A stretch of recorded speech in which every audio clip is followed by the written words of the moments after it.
Hi, I'm Tess Riecke. And I'm Breanna Stohs with the Wildcat Report. You know, it's really weird to see teachers outside of school. Yeah, and it's even weirder to think of them as high school students like we are. Now we go to RJ Wade and Cain with a special report on just that, teachers when they were in high school. From my perspective, I used to think I was pretty cool. I wasn't anything special. I was somewhat shy, actually. I was a pretty good student, I would say, for the most part. I was naughty. Oh, let me think about that. Maybe we don't want to talk about that. Years ago, before many of their own students were born, the teachers who stand and lecture in front of the classroom were once sitting in the same desk as their students. Believe it or not, teachers went through the same stresses of high school and puberty years ago that their students endure every day. We've all been there. All of us teachers have been teenagers before. I was somebody who enjoyed high school. I enjoyed all the people and all the opportunities and took full advantage of a lot of the things that were there for me. I was one of those students who would not listen to his teachers and occasionally was not on campus when he should have been. I would have been in the athletes. I participated in most of the girls' sports.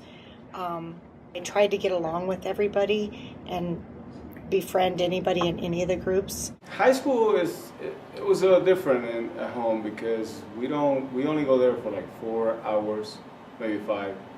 So you really just went there, did your thing, and got out. So I was a pretty good student. High school life for teachers was different, and they are reminded of that every day through their students. Some were actively involved through clubs, while others were very decorated athletes. My senior season of volleyball we were pretty successful, and we had a lot of fun playing with the people that I was with in basketball. My junior year, we were ranked #1 going into state, so that was fun, but we didn't win.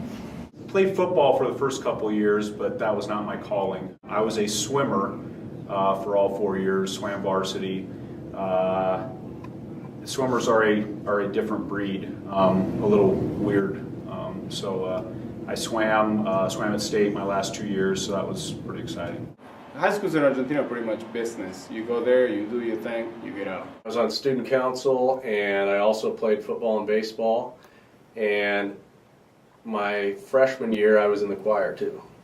While some teachers focused on their high school career towards taking state, and others focused on their studies, most teachers never thought of being on the other side of the classroom.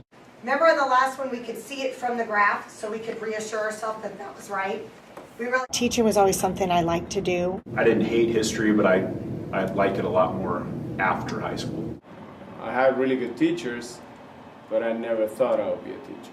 Yeah, I enjoyed sciences in high school, and I got a biology degree in college, so yeah, I did enjoy that part of it a lot. Teaching in this day and age has brought back memories of how high school has changed throughout the course of the years. You guys are a lot more interconnected now than we would have ever thought back in the 90s. You guys have a lot less secrets that, like things that I did in high school, no one really ever knows. But you guys seem to, you should take pictures of everything. And so guess what? You just have documentation of every stupid thing that you've ever done. We didn't have cell phones. We really didn't do a lot on computers even. I would say high school today is a lot more demanding, I think, in some ways than it was when I was in high school. More competitive in terms of getting good grades and getting into colleges and things like that. Everything's the same.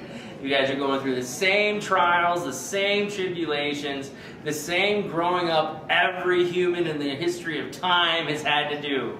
The only difference is, okay, oh my gosh, you guys got cell phones.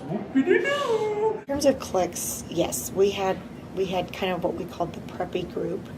That if you think back to movies, you know, The Breakfast Club is a good indication of some of the different cliques. But we had what we called the stoners, the preppies, the nerds, and the athletes. I mean, I think there were cliques then just like there are now.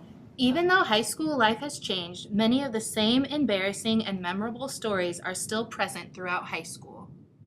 I graduated with Mr. Young, who also teaches up here history, and you know, he was the big man on campus. You know, he played football, star quarterback. He was on the state championship basketball team, and I always just wish that I could have been Mr. Young in high school. because he dated all the hot cheerleaders and had all the girls and everything, and I was just this lowly swimmer. But now, you look at Mr. Young and he's lost all his hair. He looks very, very old, and I think now he probably wishes he was me, because I don't have any gray hair and I have all my hair. Yes, I'm very jealous of Mr. Belker. He is what I would love to be. I think I was ready to get out by the time I was a senior. I always seem to hang out with older kids, people that are older than me, so I just kind of felt like I was maybe a little more mature than some, that I wanted to move on to college. I enjoyed college probably more than high school. I truly thought high school was one of the best times looking back. I always encourage my students, like I did, to be involved in as much as you could. But we had some fun with the volleyball and football team would kind of play practical jokes on each other when we went away for things. So one time I found my car up on the cement and I had a parking ticket on it, and I had to kind of tell the cops I didn't put my car there, and so that was kind of fun, kind of embarrassing. We accidentally had a grocery getter station wagon that the emergency brake was taken off, and it accidentally fell off a cliff. It was an accident. Most of the memories of high school will never be forgotten as teachers carry on with their lives. As their students graduate, they will follow in the same footsteps. This has been Faith, Cain, and RJ reporting. I'm definitely going to give some of those teachers a hard time, especially about those pictures. Oh, yeah. Well, Millibus Girls Varsity Basketball is playing March 6th at 8:45 in Lincoln, Nebraska at Pinnacle Bank Arena. Come and support your Wildcats. All right, guys, have a great week. Thanks.